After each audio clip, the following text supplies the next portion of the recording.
अब तक आपने सुना मनोज और उसके दोस्त कंपनी के काम से थाईलैंड जाते हैं। थाईलैंड के पटाया शहर में मसाज करवाने के लिए यह लोग मसाज पार्लर में जाते हैं। मसाज करवाते हुए मनोज को जूली नाम की एक लड़की से दोस्ती हो जाती है। जूली मनोज को काम खत्म करने के बाद मिलने के लिए बुलाती है और वह दोनों एक रेस्टोरेंट में बैठकर आपस में बातें करते रहते हैं। उसके बाद आगे की कहानी सुने। लेकिन यहाँ पार्लरों में जिस तरह के लोग आते हैं, तुम कब तक अपने आप को बचाकर रख पाओगी? मनोज ने पूछा। हाँ, कभी कभी बहुत परेशानी में पड़ जाती हूँ, बहुत डर लगता है, पर अब तक बची हुई हूँ। इसीलिए जल्द से जल्द यहाँ से वापस जाना चाहती हूँ, क्योंकि आप जैसे शरीफ और सच्चे लोग हर रोज नहीं मिलते। जूली ने एक बार फिर से मनोज की तारीफ की तो वह और अधिक खिल उठा। पर तुम वापस जाकर करोगी क्या? मनोज ने सवाल किया। मैं एक गिफ्ट शॉप खोलना चाहती हूँ। मेरे छोटे से शहर में ज्यादा दुकानें नहीं हैं। अगर मैं शॉप खोल पाई तो अपने परिवार का पालन पोषण करने के लायक अच्छा काम कर सकूंगी और फिर मुझे रेड जोन की जिल्लत भरी जिंदगी जीने की कोई जरूरत नहीं रहेगी। जूली आशा भरी आवाज में बोली। कितनी रकम की जरूरत है तुम्हें शॉप खोलने के लिए? मनोज के मुंह से न चाहते हुए भी जाने कैसे यह सवाल निकल गया। $2000 में एक अच्छी शॉप गांव में खुल सकेगी, जूली ने उत्साहित स्वर में जवाब दिया। मनोज के अगले में जैसे अचानक ही कुछ अटक गया। जूली उसकी मनोदशा समझकर गंभीर मगर रुआंसे स्वर में बोली, मैं जानती हूं ये बहुत बड़ी रकम है और आज के युग में इतना बड़ा दिल किसी का नहीं होता कि बिना लड़की का इस्तेमाल करके उसे एक तिनका भी दे दे। आजकल तो सब मर्द शरीर के लोलुप होते हैं। लड़की का जी भर कर इस्तेमाल किया और फिर उसके हाथ में चंद नोट पकड़ा दिए। बिना स्वार्थ पूर्ति के महज इंसानियत के नाते लड़की की मदद करने वाले बड़े दिल के स्वार्थ रहित सच्चे मर्द आजकल बचे ही कहां हैं।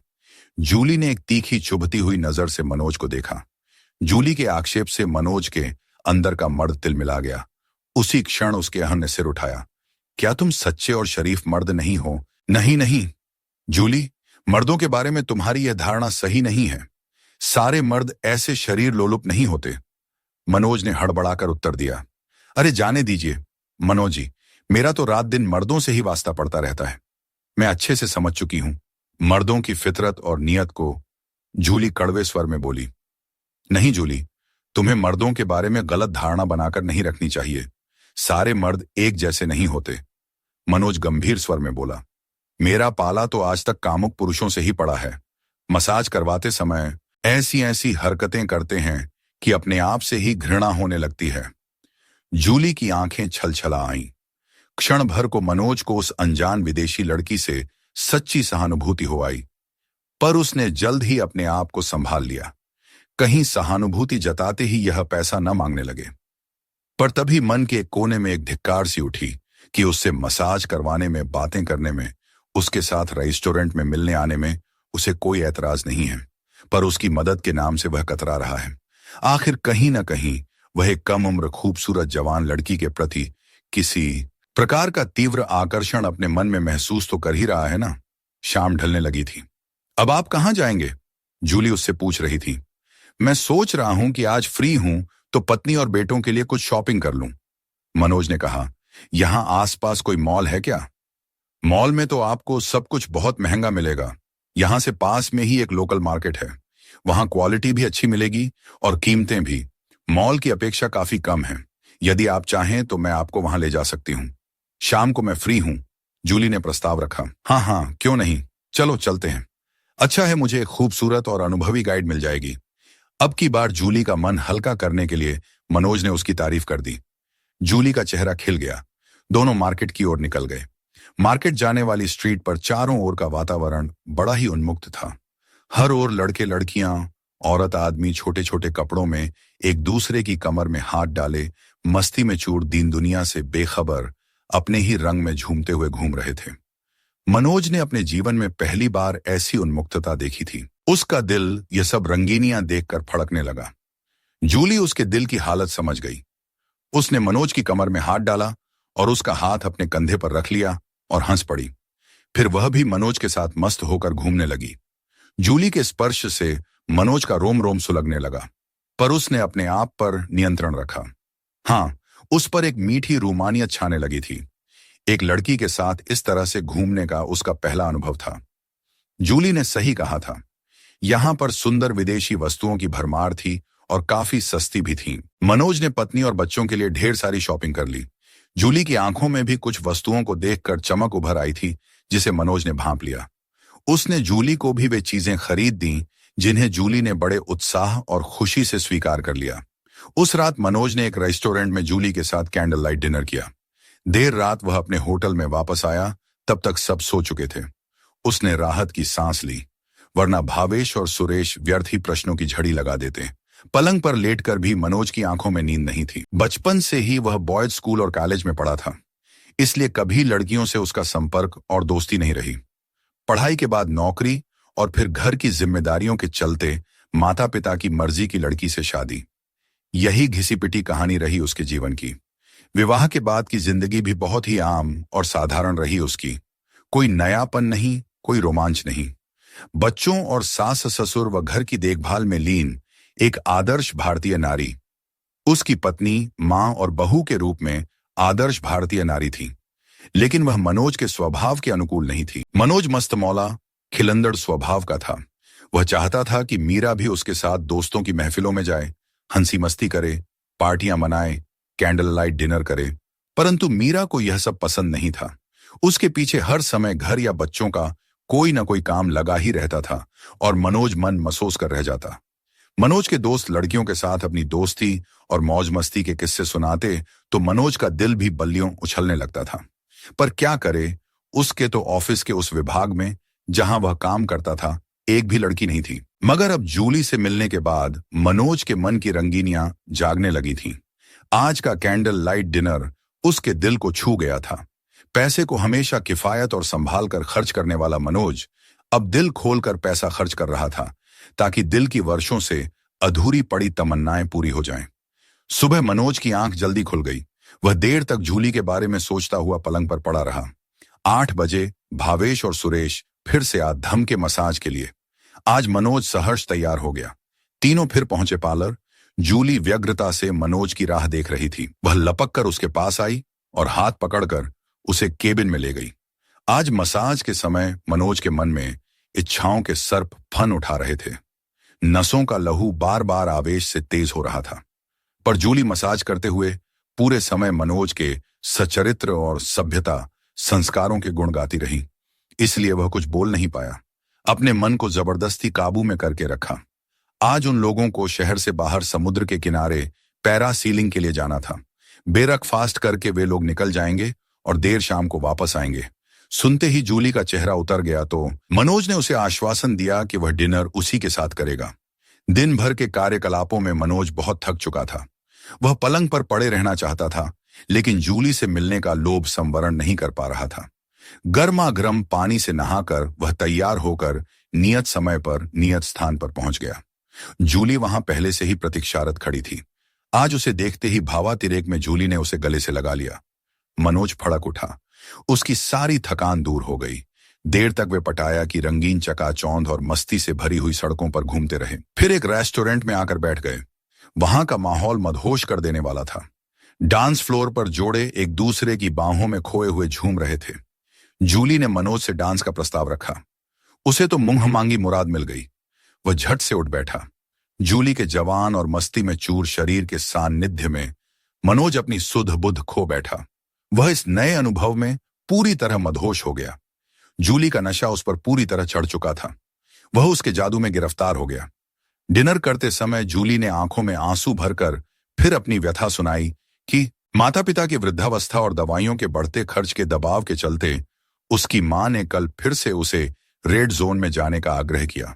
कल उसकी मां ने उसे बहुत कुछ उल्टा सीधा सुनाया कि उसे उनकी जरा सी भी चिंता नहीं है। वह तो बस अपने आप में ही मस्त है। मैं उस गंदे धंधे में नहीं पड़ना चाहती मनोज, पर मां लगातार मुझ पर दबाव बनाती जा रही है। हर दूसरे दिन मुझे बुरा भला कहती रहती है। मैं क्या करूं? इससे तो अच्छा है मैं आत्महत्या कर लूं। जूली सुबकते हुए बोली। नहीं नहीं जूली। उसके हाथ पर सहानुभूति से अपना हाथ रखते हुए मनोज ने उसे सांत्वना दी। ऐसे निराश नहीं होते।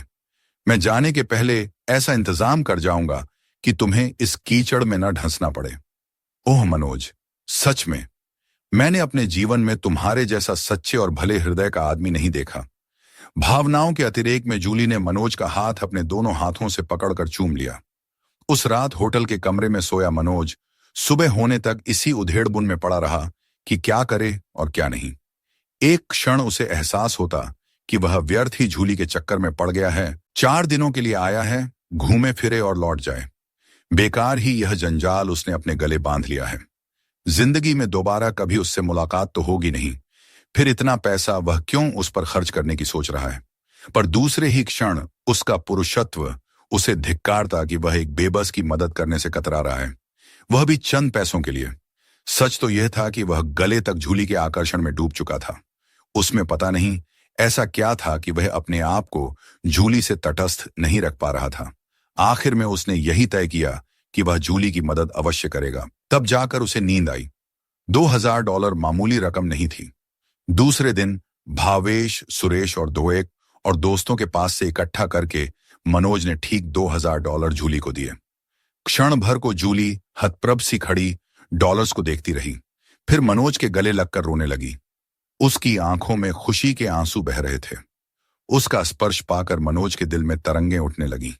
मन में यह लालसा होने लगी कि काश अब तो जूली खुश होकर बस एक बार समर्पण कर दे। पर ऊपर से मर्यादावश वह कुछ बोल नहीं सका। अफसोस, जूली ने भी ऐसी कोई इच्छा नहीं जताई। वह शाम भी उसने जूली के साथ बिताई। पूरे समय जूली उसका आभार प्रकट करती रही। उसने मनोज को कसम खिलाई कि वह भारत वापस जाकर उसे भूलेगा नहीं और हमेशा उसे फोन करेगा। दूसरे दिन मनोज भारत के लिए वापस निकल आया। जूली ने आंखों में आंसू भरकर उसे भावभीनी विदाई दी। उसने वादा किया कि वह जल्द से जल्द उसे पैसे वापस करेगी। भारत वापस आने पर मनोज का हर रोज जूली से बात करने का सिलसिला जारी रहा। बातों से ही उसे पता चला कि जूली अपने घर लौट गई है और उसने शॉप खोल ली है। वह हर रोज अपने कार्य की प्रगति के बारे में उत्साह से उसे बताती, जैसे आज उसने क्या खरीदा, उसे शॉप में कैसे जमाया, लोग उसकी दुकान पर आने लगे हैं, उसे उसके पैसे जल्द से जल्द चुकाने हैं, इसलिए वह ज्यादा से ज्यादा मेहनत कर रही है। इधर दिन, हफ्ते, महीने बीत गए, पर जूली ने मनोज का एक भी पैसा वापस नहीं किया। मनोज को तो भावेश, सुरेश और बाकी लोगों के पैसे वापस करने ही पड़े। दोनों अक्सर उसे कहते कि उसने धोखा खाया है, जूली ने उसे बेवकूफ बनाया है, पर मनोज का मन यह मानने को तैयार नहीं होता। लेकिन आजकल वह जब भी जूली से पैसे लौटाने की बात करता, वह टाल मटोल करने लगती, अपनी परेशानियां गिनाने लगती। फिर एक दिन अचानक जूली ने अपना फोन बंद कर दिया। मनोज महीनों उसे फोन लगाता रहा, पर वह नंबर स्विच ऑफ ही आता। अब तो मनोज भी समझ गया कि उसने धोखा खाया। वह रात दिन जूली को गालियां देता और अपनी मूर्खता पर पछताता। ठगे जाने से वह बुरी तरह तिलमिला रहा था। उसे सबसे ज्यादा जलन इस बात पर हो रही थी कि उसके दोस्त इससे बहुत कम पैसों में लड़कियों के साथ ऐश कराए और वह इतना सारा पैसा खर्च करके भी सूखा रह गया। बेकार की भावनात्मक सहानुभूति में पड़कर अच्छा भला छूना लग गया। 2 साल बीत गए। जूली का अता पता नहीं था। मनोज भी उस कसक को जैसे तैसे करके भूल गया था। एक दिन मुंबई में उसका एक दोस्त उससे मिलने आया। दोनों ऑफिस में मनोज के केबिन में बैठकर बातें कर रहे थे। बातों ही बातों में उसके दोस्त अजय ने उसे बताया कि वह हाल ही में थाईलैंड के पटाया शहर गया था। और उसके बाद अजय की कहानी सुनकर मनोज सन्न रह गया। उसे लगा कि जैसे अजय उसकी ही कहानी सुना रहा है। उसकी कहानी का प्रत्येक शब्द और घटना वही थी जो 2 साल पहले मनोज के साथ घटी थी। मनोज के घाव हरे हो गए। उसने अजय को अपनी आप बीती सुनाई। सुनकर अजय भी बुरी तरह चौंक गया। उसने तुरंत जूली को फोन लगाया, क्योंकि उसके पास उसका नया नंबर था ही। उसने स्पीकर ऑन करके जूली से बात की। जूली की आवाज सुनते ही मनोज उसे पहचान गया। उसने अजय को इशारे से बताया कि यह वही है। अब तो अजय भी बौखला गया और मनोज का तो गुस्से से बुरा हाल हो गया। उसके अंदर लावा उबलने लगा। वह जूली को अनाप शनाप बोलने लगा।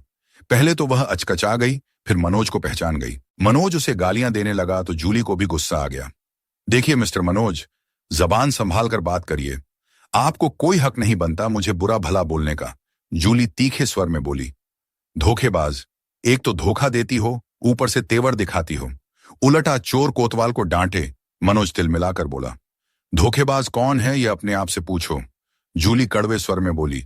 तुम मर्द लोग विदेश जाकर कम उम्र की लड़कियों के साथ रंगरलियां मनाने और ऐश करने के लिए सदा लालायित रहते हो। दूसरी लड़कियों के साथ गुलछर्रे उड़ाने को आतुर रहते हो। लड़कियों के साथ घूमने और एंजॉय करने, मौज मस्ती करते समय तुम्हें एक बार भी यह ख्याल नहीं आता कि तुम अपनी पत्नियों के साथ धोखा कर रहे हो। लड़कियां तुम्हें हंसकर देख लें, तुम्हारे साथ मौज मस्ती कर लें, तो तुम्हें अपना जीवन सार्थक और धन्य नजर आने लगता है। बोलो, तुम्हारा अंतर्मन एक बार भी तुम्हें कचोटता नहीं है? फिर थोड़ा रुककर, मैंने ना तुम्हारी जेब काटी ना बंदूक दिखाकर तुम्हें लूटा है। पैसे तुमने अपनी मर्जी से मुझे दिए थे, लेकिन तुमने पैसे वापस करने को तो कहा था ना, उसका क्या? मनोज गुस्से से बोला। हाँ, कहा था। नहीं कहती तो क्या ये गरीब और असहाय लड़की की सहायता बिना किसी लालच के करते तुम लोग? नहीं, कभी नहीं करते। धोखा असल में मैंने तुम्हें नहीं दिया, तुम्हारी गलत प्रवृत्ति ने तुम्हें दिया है। सच सच बताना, पैसा देने के बाद क्या तुम्हारे मन में मेरे साथ हम बिस्तर होने की तीव्र इच्छा नहीं हो रही थी? पैसे के एवज में क्या तुम लोग मेरा शरीर नहीं चाह रहे थे? वह तो मैं पूरे समय तुम्हें शराफत का वास्ता देती रही, इसलिए बच गई।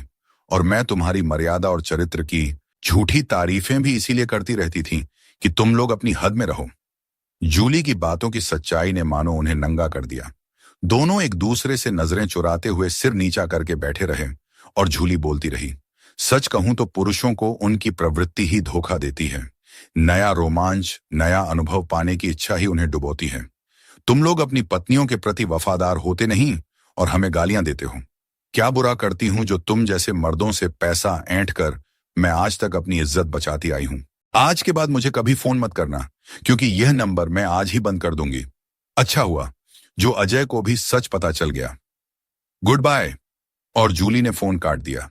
अजय और मनोज सन्न होकर चुप बैठे थे। जूली ने उन्हें आईना दिखा दिया था। चिड़ियां खेत चुक चुकी थीं।